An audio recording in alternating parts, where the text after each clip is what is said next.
How's that sound? CJ the King. CJ the King. The loco bass fisher.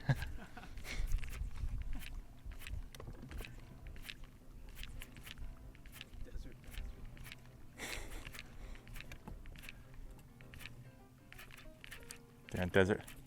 Thinking about changing these crazy bass fishes, but it's so like Fish! We're on.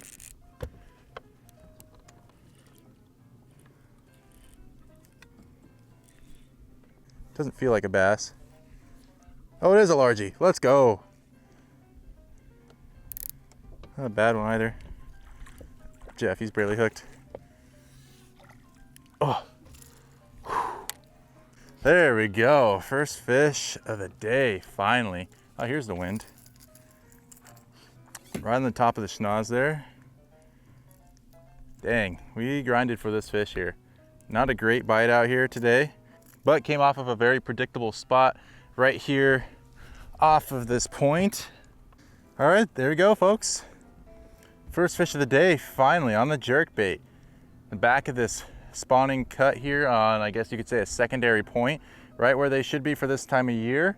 I'm almost even wondering if he came off of a bed and flew off for that fish.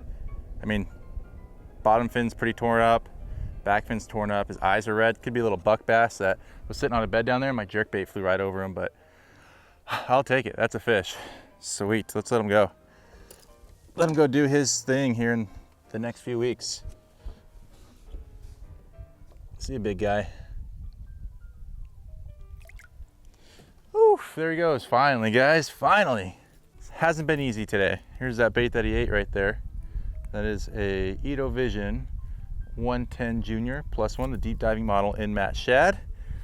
This thing's been chewed. This has caught me fish many of times at different places. So definitely a great color if you're looking for an all-around versatile color to throw in the Junior series.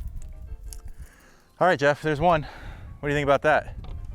All right, guys, so I'm just gonna talk to you real quick about why I like throwing a jerkbait. I mean, a jerkbait is such a, one, it's a versatile bait to throw. It imitates a skewering or fleeing shad so well. And this time of year with the fish getting ready to push up and spawn, they're looking for those easy to grab, easy to target meals that might sit in front of their face a little longer. I mean, they're getting fat, they're feeding up,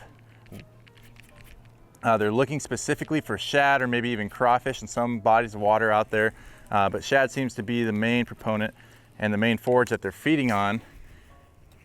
What I really like most about a jerkbait compared to something like a crankbait or a swim bait that you could also throw this time of year is it's just erratic. It might trigger that reaction response out of a fish that maybe a crankbait or even a spinnerbait or crankbait might not do, just because it has such a fast side-to-side motion. It's almost like fishing a fluke.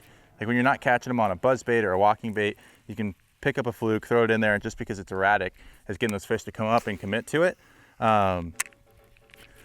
So sometimes you just need that dynamic over those other types of baits this time of year. Get them fire up and come off that bed or come off that piece of staging structure and pursue that bait versus a crankbait flying past their face. Again, it just imitates a little bait fish so well, whether that's a bluegill, small perch, mainly a shad.